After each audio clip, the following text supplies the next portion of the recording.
Hey everyone, it's part 2 and I'm still here. And Luigi is gonna win, and this is my first time doing this, cut me some slack. That's right, Adam. You were once a specter who could only interact with Galaxy Grudge Match through comments, but now here you are, on the physical plane with us, weeding through the repeated points and memes. Are you ready to go? A specter, huh? So I know more about ghosts than you do, therefore I win by default. In all seriousness, yes, I'm ready to, go ghost. I think we just mixed up our characters. So let's start with a comment from a good friend of mine, and a good friend of Ducko's. That's right, it's Doug. In the hopes of not being irrelevant, I'm going to be siding with Luigi. While a lot of his mentions of his sheer versatility have been brought up before in many other comments, honestly, beyond a few specific power-ups like the Double Cherry and Starman, albeit they mostly cover powers Danny already has, I honestly believe they won't play as much of a factor as in various games outside of Luigi's Mansion, such as the Mario & Luigi games and Super Mario 64 DS, as Luigi is playable there compared to the OG. Luigi has shown to directly be able to fight ghosts just by hitting them or jumping on them, which should nullify the disadvantage of him losing the Poltergust, as the whole reason he uses it in the Luigi's Mansion games is so EGAD can experiment on the ghosts. Something that might also play a huge advantage for Luigi is ghosts and monsters of any sorts just seem to love to target him. And given most of the ghosts in the Ghostbusters series outside of the cartoons, most not all, tend to be as strategic, they might just tend to go after Luigi rather than tangle with another ghost. And even then, while Danny has faced many ghosts before, the ones Luigi is up against are fairly comparable to the ones he'd be up against here. And heck, he's faced off against high-tier reality warpers like King Boo, who can be directly compared in abilities to Gozer, which Danny, to my knowledge, hasn't had to face. Luigi may be branding an L, but he won't be the one holding it in the end of this competition. The thing with Luigi being able to physically interact with ghosts, that's a very weird and inconsistent thing in the Mario universe.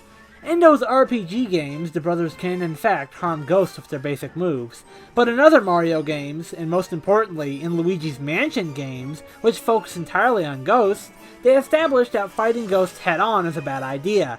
EGAD even explains in the first game he wouldn't stand a chance against those ghosts without my help, when he's referring to Mario, who went to the mansion before Luigi and got caught. So, when the Mario writers actually want to think about ghosts, they seem to agree that touching them doesn't make any sense. I think that's more so a case of the Mario series just operating on Looney Tunes rules, in that there are no rules. Or at least the rules are whatever they need to be for that game. I mean, even as early as Mario 3, you can take out boos by throwing hammers at them. Maybe it's just a thing with the boos, since the goobs are usually self-contained to the Luigi's Mansion series, but still feels like it's worth mentioning since one of your main points was Danny being able to just punch the ghosts. It's a really weird point that can be taken in different ways. Luigi can harm the ghosts with a few of his power-ups like the Invincibility Star and, I guess, hammers. Don't know how that one works though, but the Invincibility Star only lasts about 10 seconds anyways, and so it doesn't make as big of an impact on this fight. Stop Talkin' says, I believe Danny takes this mostly because Danny is more experienced fighting ghosts and learning about their weaknesses. And Danny is far superior in wide-open spaces like cityscapes and the ghost zone itself, while Luigi is more useful in closed spaces like mansions. Also, most of Danny's powers are in his base form, while Luigi has to take a second to look for the perfect power-up for each situation. On top of that, since Danny is a ghost, he knows how ghosts work more than Luigi, and can work on intuition more. Plus, Danny has a lot more people helping him with ghost hunting, like Tucker, Sam, Maddie, Jazz, Danny, and Jack, while Luigi only really has EGAD. Unless you want to add Mario, Toad, and Peach. While Luigi is a formidable ghost hunter, I'll have to give the win to Danny Phantom. Oh look! Jimmy Neutron is backing up Danny Phantom! Us Nicktoons boys need to unite!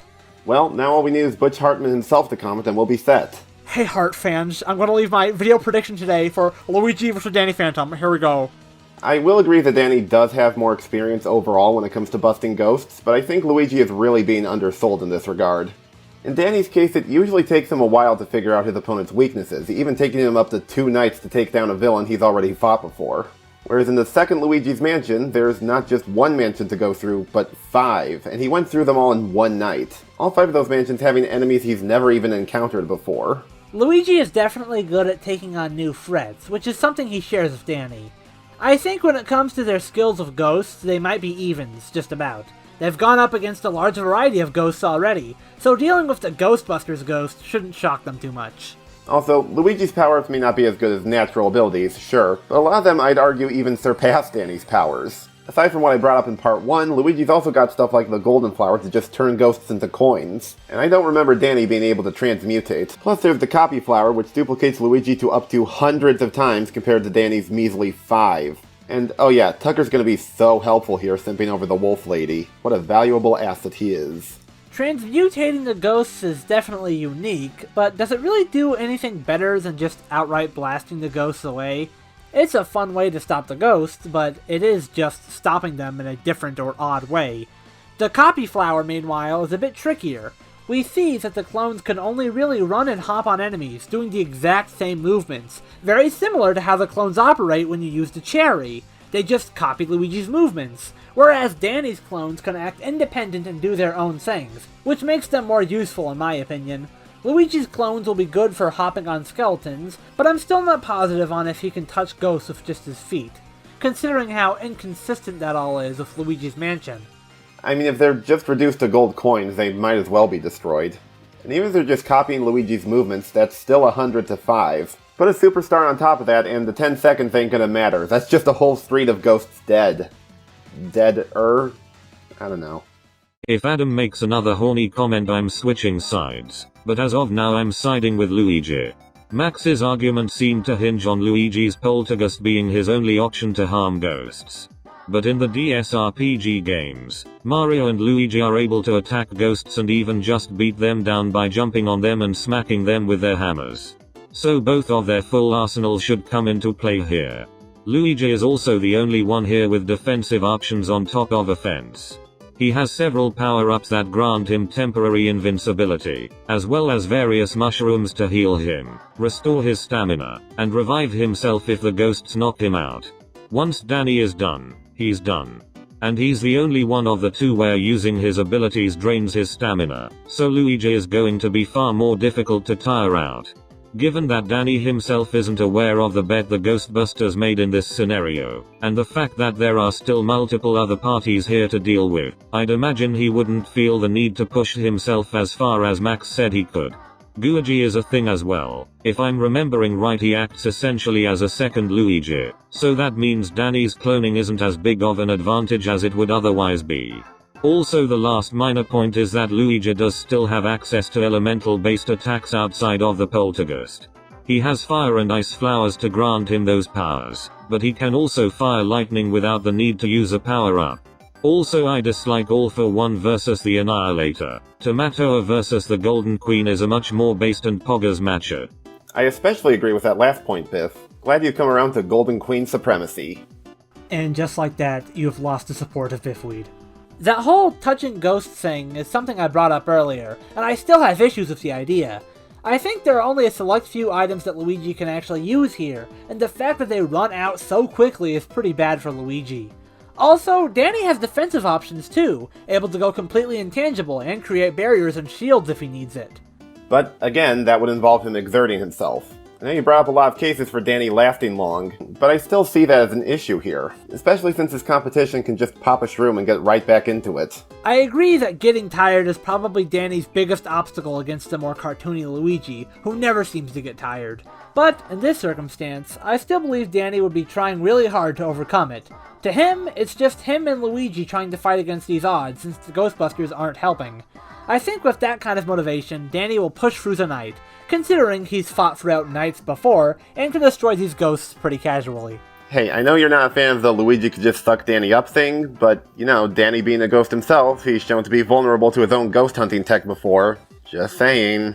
What? Why would Luigi do that? What the hell? He's helping Luigi!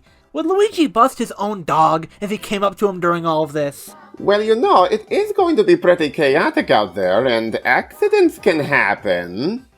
Oh shit. Oh no, this is a big one. Dr. Wowie is gonna go for Danny Phantom. Alright. Given how this is less of a competition and more of a bet not even set up by them, but by bystanders, I don't see the two of them actually interfering with each other. But if they were to mess with each other, how could Luigi suck up Danny? Danny could just as easily possess Luigi. Luigi has not shown any resistance to possession, so if he's caught off guard by one of these ghosts, he could be possessed. But Danny would probably help him out.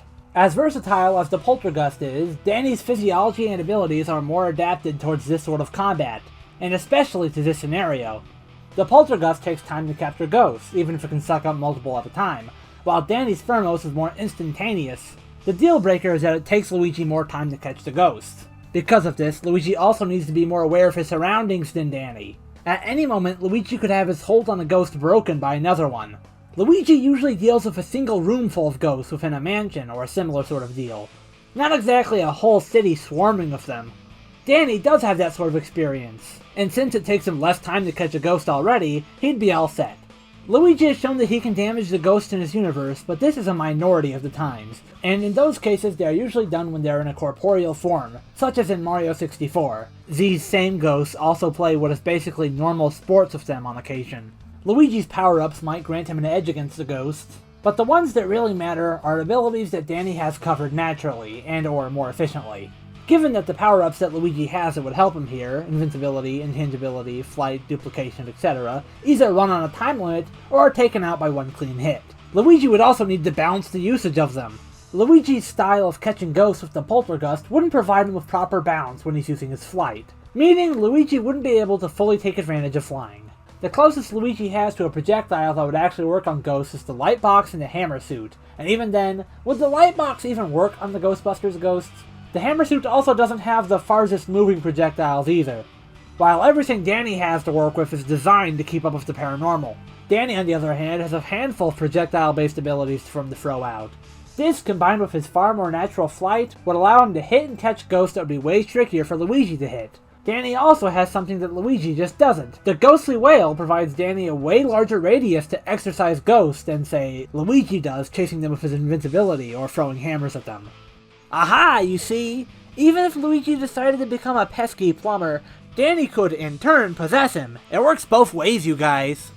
Well, Luigi possesses a mansion. Does that count? In all seriousness, sure, the Fenton Thermos is overall quicker than the Poltergust, but I find it funny that Luigi losing it is a common argument brought up here, when that honestly seems way more likely to happen to Danny. At least the Poltergust is actually strapped onto his back, whereas Danny's just always holding it. Do you see any pockets on his outfit? I think not. And it's a pretty hectic situation where he'd be pretty prone to dropping it. Danny could end up losing his Thermos if he isn't careful, but Danny actually is very careful nowadays. He was pretty clumsy in earlier episodes, but he's gotten pretty competent with a lot of his powers in the way he uses ghost weapons. I've never seen him let go of the Thermos, though he did accidentally trip inside of it once. I doubt he'd make that same mistake again though, especially if he's taking this seriously. Plus, even without the Thermos, I've argued that his best way of getting the ghosts is the plasma shots that he can use so casually. Yes, but as many of my comments already mentioned, Luigi can also just destroy ghosts by punching them if we go that route. Because, you know, punching's a lot more casual than laser shooting. Well, this guy also seems to take my stance on the situation, saying that Luigi only touches ghosts when they're in their corporeal form. I'm not sure what all of this means for the ghosts, though. If the Ghostbusters ghosts are corporeal or not. That's pretty tricky. Also, wait, punching is better than lasers? I'd say that too if I couldn't shoot a fucking laser out of my hand. Well, you want to know what's even more casual than both of those? Swapping between power-ups. Seriously, what do you mean it'll take time for him to do it? It only takes like a second at most. So, ironic that I still agree with Luigi, mainly due to group control, speed, and variety. Luigi has shown he can multitask and take on foes with lots of variety. I don't know if Danny has managed to do the same. For the record, invisibility, blasts, electricity devices, mind control, UFOs, fire, ice, and lots more. He knows how to deal with more ghouls, and given these aren't typical baddies they normally expect, it actually goes a long way. Luigi can clear 5 mansions, piece by piece and room by room, all in one night. Danny, for a likely part, has not done this, and thus can actually be blitzed regardless of stats. Hehehe. Hilarious how Adam clarified that speed was supposedly equal, but skill alone lets the plumber go so far ahead that it's not even funny. And if we add power-ups, Danny cannot counter the likes of invincibility and other stuff that allows Luigi to fly and do other stuff as well. Danny is a brash teen who can jump the gun, while Luigi is the Chadley man who is cowardly, but pulls through time and time again. Case closed. You don't know if Danny has fought a variety of foes before? Have you watched much of the show? The Ghost Boy fights all manner of weird and dangerous foes like Desiree, Dan Phantom, Vlad, and most fearsome of all, the Box Ghost. Beware! Yeah, the variety of foe things might just be an even point for them, as they've both taken on a lot of different opponents before, many of which even have abilities of some of the higher-tiered Ghostbusters baddies. There are certainly items that allow Luigi to fly, but it's always with some kind of trick. The cape, you need to bounce around in the sky before you fall. The propeller only lets you go up before fluttering down. There's always a catch. Danny can fly around freely and without needing a running start. So Luigi's airtime will always be limited, and not to mention the only other ability he'd be able to use during that time is the star power-up, which again only lasts 10 seconds. Also, I should clarify that certain power-ups weren't being factored in here. The light boxes aren't typical power-ups and are way more situational, and the white form power-ups would require Luigi to die multiple times. Though at least he'd also be a ghost, therefore negating Danny's possession. Ba-bam. Danny would protect Luigi from dying if that was gonna happen. I don't think he knows about 1-ups. Unless you count Danny getting zapped into a ghost but still being alive as a 1-up in a way. So what you're saying is Danny would risk his life for Luigi and get his ass whooped, therefore giving Luigi the win by default. Thanks, man. Shit! I checked at the start and it said stats are equal. Would that include stamina? Even if not, I would still have to go with Danny.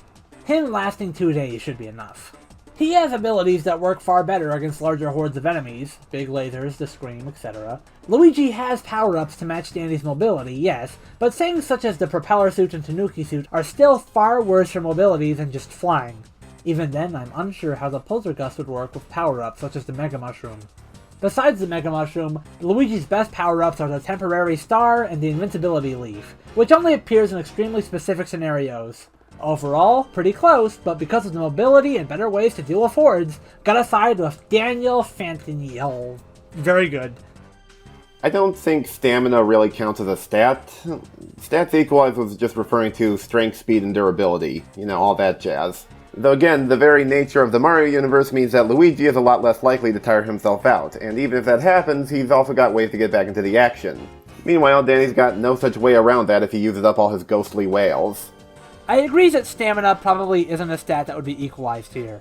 Luigi will probably not be as tired as Danny by the end of the night, but that doesn't necessarily make a winner out of him. Danny's methods still are quicker, and can be done so casually. The ghostly wail can be used 3 times, so Danny could save its usage throughout the night when he comes across a street filled with ghouls. It's kind of like a video game item if you think about it. Well, gee, if only my guy had actual video game items. Oh, wait a minute!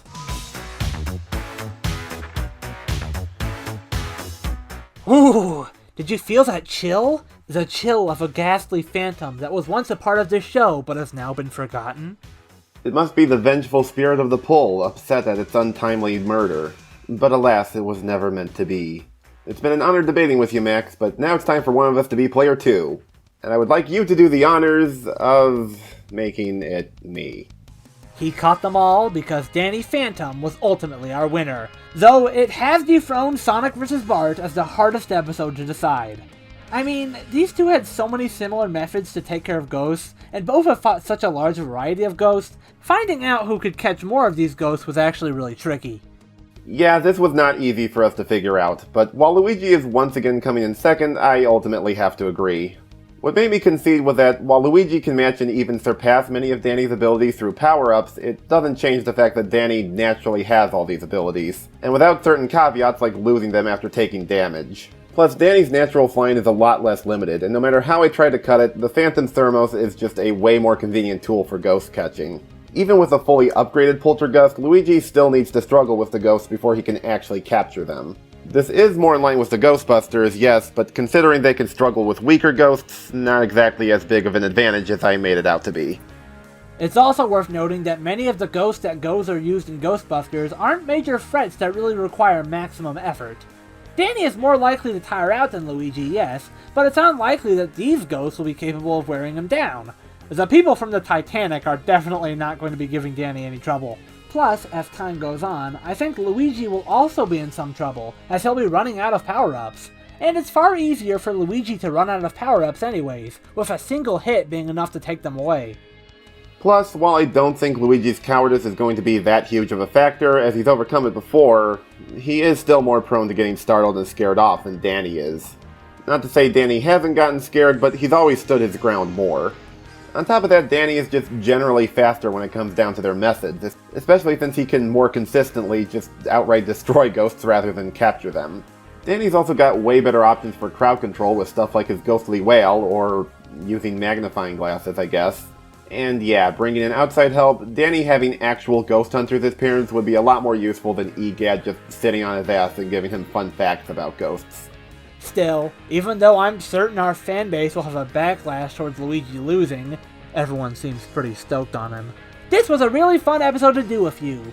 Danny Phantom was one of my favorite cartoons, and I certainly love Luigi and the Mario games in general. Yeah man, thanks for having me. While I've never had as much of an attachment to Danny, it was still fun to learn more about the guy. And even if he lost, I'm still glad I got the opportunity to present the case for Luigi. He'll still be a superstar in my heart though. But now, we need to see how this story ends. Luigi and Danny had taken out a lot of ghosts, and thanks to their teamwork, they were able to effectively take down many of the ghosts swarming New York City. Now they just needed to take on Gozer himself. Luigi tried his best, but ultimately he was startled, and when he least expected it, he got knocked out by a powerful electric charge from the Gozerian.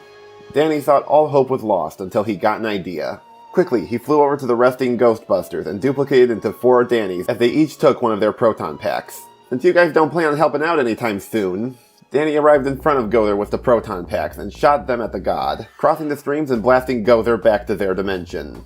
Luigi came to and saw that the nightmare was finally over, and all the ghosts were gone. Danny picked him up and the two shook hands. Professor E. Gadd, alongside Sam and Tucker, all arrived to congratulate the two for their hard work. The Ghostbusters arrived too, feeling slightly bad for making Danny and Luigi do all the work. He offered them both jobs as Ghostbusters due to their impressive showings this night. Luigi declined the offer and decided to just go back to the Mushroom Kingdom, wanting nothing more to rest after the night of fright he'd just had. Danny, however, asked if there was a steady paycheck involved. With everything settled, New York was saved, and the Ghostbusters found a new recruit in Danny Phantom.